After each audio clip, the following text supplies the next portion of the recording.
ഇനയും ഔതക്കുട്ടിയും ചേർന്ന് റീത്തയെ പുറത്താക്കുന്നു.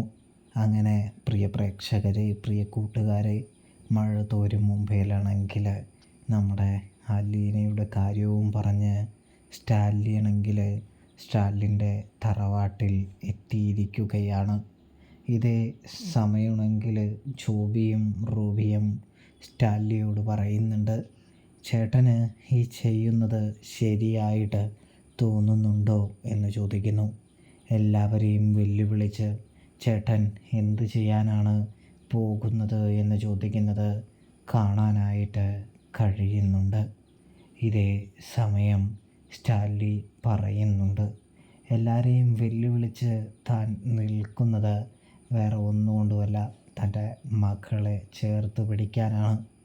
എന്തൊക്കെ സംഭവിച്ചാലും, ആകാശത്തിൻ്റെ മേഘം താഴെ വീണാലും എൻ്റെ മകളെ മാത്രം ഞാൻ ഇനി തള്ളിപ്പറയില്ല, വിട്ടുകളയില്ല എന്ന് പറയുന്നത് കാണാനായിട്ട് കഴിയുന്നുണ്ട്, സാധിക്കുന്നുണ്ട്. ചേട്ടൻ ഈ കാണിക്കുന്നത് പിടിവാശിയാണ് എന്ന് സഹോദരൻ പറയുകയാണ്. എടാ, പിടിവാശിയല്ല ഇത്. 23 വർഷക്കാലം അച്ഛനാരാ അമ്മയാരാ എന്നറിയാതെ അനാഥാലയത്തിൽ ജീവിച്ചതാണ് എൻ്റെ മകൾ. അവളുടെ വേദന എനിക്ക് മനസ്സിലാകും. അവളുടെ വേദന എന്താണ് നിനക്ക് മനസ്സിലാവാത്തത് ജോബി എന്ന് ചോദിക്കുന്നു. നീയും ഒരു അപ്പനല്ലേ എന്ന് ചോദിക്കുന്നു. അതൊക്കെ ശരി തന്നെയാണ്, പക്ഷേ ചേട്ടാ, നമുക്കുണ്ടാകുന്ന അപമാനം കൂടാതെ തന്നെ ആ റീത്തിയാണെങ്കിൽ നാട് മൊത്തം പ്രചരിപ്പിച്ചുകൊണ്ടിരിക്കുകയാണ്. നമ്മുടെ കുടുംബത്തെ അത് ഇല്ലാതെയാക്കുമെന്നൊക്കെ പറയുന്നത് കാണാൻ കഴിയുന്നുണ്ട്. എടാ, ആ റീത്ത എന്ന് പറഞ്ഞവൾ ചെയ്യാൻ പറ്റുന്നത് ഒക്കെ ചെയ്തോട്ടെ, ഒന്നും നടക്കാനായിട്ട് പോകുന്നില്ല. അവരുടെ ഉദ്ദേശം എന്താണെന്നൊക്കെ എനിക്ക് നല്ല രീതിയിൽ അറിയാം. അതായത് എൻ്റെ സ്വത്ത് തട്ടിയെടുക്കുക, എൻ്റെ സ്വത്ത് കൈക്കലാക്കുക മാത്രമാണ് അവരുടെ ഉദ്ദേശവും താല്പര്യവും ആഗ്രഹവും. അത് എനിക്ക് ജീവനുള്ളിടത്തോളം കാലം സമ്മതിക്കില്ല. അവരെ ഞാൻ അങ്ങനെ വെറുതെ തിന്ന് സുഖിക്കാനായിട്ട് വിടില്ല എന്ന് പറയുന്നത് കാണാൻ സാധിക്കും. ഈ ചായൻ രണ്ടും കൽപ്പിച്ചാണോ എന്ന് ചോദിക്കുമ്പോൾ അതെ എന്ന് പറയുന്നു. ഇനി പിന്നോട്ടില്ല എന്ന് പറയുന്നു. മുൻപോട്ട് വെച്ച കാൽ മുൻപോട്ട് തന്നെ എന്ന് പറയുന്നത് കാണാൻ സാധിക്കുന്നു. ഇതേ സമയം ഇച്ചായൻ എല്ലാം തീരുമാനിച്ചെങ്കിൽ പിന്നെ ഞാനൊന്നും പറയുന്നില്ല.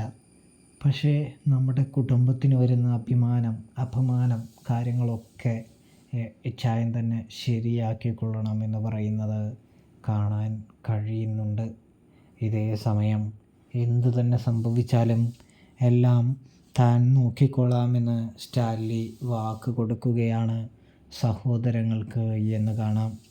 ഇതേ സമയം അവർക്ക് പിന്നെ വലിയ പ്രശ്നങ്ങളൊന്നുമില്ല എന്നും കാണാം. അവരെ കാര്യങ്ങളെല്ലാം പറഞ്ഞ് മനസ്സിലാക്കിക്കുകയാണ് നമ്മുടെ സ്റ്റാലിനെന്നും കാണാം. തുടർന്ന് സ്റ്റാലിനാണെങ്കിൽ എല്ലാം സംസാരിച്ചതിന് ശേഷം അവിടെ നിന്ന് മടങ്ങിപ്പോകുന്നുണ്ട്. അതോടെ അവരുടെ മനസ്സിലെ ആ കനൽ ഒന്ന് പതിയെ കെടുന്നുണ്ട് എന്ന് കാണാൻ സാധിക്കുന്നുണ്ട്. ആദ്യം തന്നെ റീത്തയുടെ പദ്ധതിയെ സ്റ്റാലിൻ മനോഹരമായി തന്നെ പൊളിച്ച് കളയുന്നൊരു കാഴ്ച കാണാൻ സാധിക്കും. പിന്നെയാണെങ്കിൽ അവിടെ നിന്ന് മടങ്ങി പോവുകയാണ്. ഇതേ സമയമാണെങ്കിൽ റീത്തയാണെങ്കിൽ വന്നെത്തുകയാണ് നമ്മുടെ സ്റ്റാലിൻ്റെ ബംഗ്ലാവിലേക്ക് വന്നിട്ട് പറയുകയാണ്, സ്റ്റാലി എന്ന് വിളിച്ചുകൊണ്ട് തന്നെയാണ് വരുന്നത്. വന്നു കഴിയുമ്പോൾ നമ്മുടെ ഔതക്കുട്ടിയാണ് വരുന്നത് കേട്ടോ. ഓ, നിങ്ങളിപ്പോൾ ഇവിടെ കാവൽ കിടക്കുകയാണോ പേരക്കുട്ടിക്ക് വേണ്ടി എന്ന് ചോദിക്കുന്നത് കാണാൻ സാധിക്കും. ഇതേ സമയം ഔതക്കുട്ടി പറയുന്നുണ്ട്, പിന്നെ എൻ്റെ പേരക്കുട്ടിയെ ഞാനല്ലാതെ നീ ഒന്ന് സംരക്ഷിക്കോടി റീത്തെ എന്ന് ചോദിക്കുന്നത് കാണാൻ സാധിക്കും.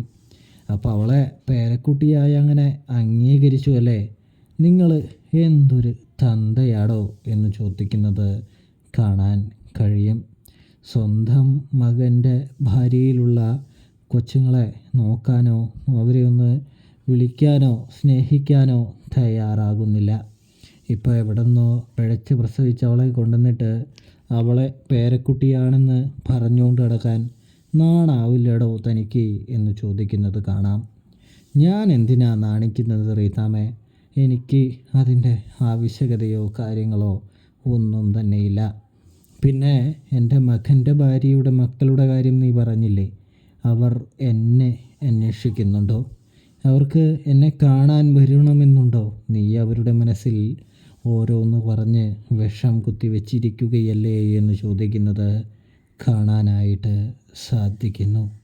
ഇതേ സമയമാണെങ്കിൽ നമ്മുടെ റീതാമ പറയാണ്, എന്തോടോ താൻ പറഞ്ഞത് എന്ന് ചോദിക്കുമ്പോൾ, സത്യം തന്നെയല്ലേ ഞാൻ പറഞ്ഞത്, ഞാൻ നുണ വല്ലതും പറഞ്ഞോ എന്ന് ചോദിക്കുന്നു അവതക്കുട്ടി.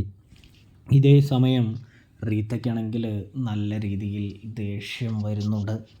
താനും തൻ്റെ മോനും ഞങ്ങളോട് യുദ്ധത്തിന് വരികയാണോ എന്ന് ചോദിക്കുമ്പോൾ, ഞാൻ എന്തായാലും നിങ്ങളോട് യുദ്ധം ചെയ്യാനൊന്നുമില്ല, പക്ഷേ എൻ്റെ പേരക്കുട്ടിയെ പുറത്താക്കാൻ വന്നാൽ ഞാൻ ചിലപ്പോൾ നിങ്ങളോട് യുദ്ധം ചെയ്തു എന്ന് വരും. എൻ്റെ മകന് നിങ്ങളെ പണ്ടേ ഇഷ്ടമല്ലല്ലോ, എന്നിരുന്നാലും എൻ്റെ മകൻ്റെ പൈസയ്ക്കല്ലേ നിങ്ങൾ വയറു നിറച്ച് മേലനങ്ങാതെ ശാപ്പാട് തിന്നുന്നത് എന്ന് ചോദിക്കുന്നത് കാണാൻ കഴിയുന്നുണ്ട്. അത് റീത്തയ്ക്ക് വളരെ വലിയ അപമാനമായി തന്നെ തോന്നുകയാണ് എന്ന് കാണാനായിട്ട് സാധിക്കും. ഇതേ സമയം റീത്തയാണെങ്കിൽ അവതക്കുട്ടിയോട് ചോദിക്കുകയാണ്, താൻ എന്താണോ പറഞ്ഞത് എന്ന് ചോദിക്കുമ്പോൾ, ഉള്ളതല്ലേ റീത്താമ്മേ ഞാൻ പറഞ്ഞത്. നീ എന്തിനാണ് നിൻ്റെ സഹോദരിയെ സ്റ്റാലിനിൽ നിന്നും പിരിച്ചു കൊണ്ടുപോയത് എന്നുള്ള കാര്യമൊക്കെ വ്യക്തമായിട്ട് എനിക്കറിയാം എന്ന് പറഞ്ഞ് പറയാനായിട്ട് തുടങ്ങുമ്പോൾ, റീത്തിയാണെങ്കിൽ കയ്യോങ്ങാട്ടോ നമ്മുടെ അവതക്കുട്ടിക്ക് നേരെ, താനില്ല കഥ പറയുമല്ലേടാ എന്ന് ചോദിച്ചുകൊണ്ട് തന്നെ. ഇതേ സമയം അലീന അവിടേക്ക് വരികയാണ്. നിങ്ങൾ ആരാണ് എൻ്റെ വല്യപ്പച്ചനെ എൻ്റെ പപ്പയുടെ എൻ്റെ വീട്ടിൽ നിന്നും പുറത്താക്കാൻ എന്ന് പറഞ്ഞുകൊണ്ട് തന്നെ പൊട്ടിത്തെറിക്കുകയാണ് എന്ന് കാണാൻ സാധിക്കുന്നു. ഒടുവിൽ അലീനയും റീത്തയും കൊമ്പ് കോർക്കുന്നു. റീത്ത പരാജയപ്പെടുന്നു എന്ന് കാണാൻ കഴിയും. അങ്ങനെ അവതക്കുട്ടിയും അലീനയും റീത്തയെ പുറത്താക്കുന്നു. റിവ്യൂ ഇഷ്ടപ്പെട്ട സബ്സ്ക്രൈബ്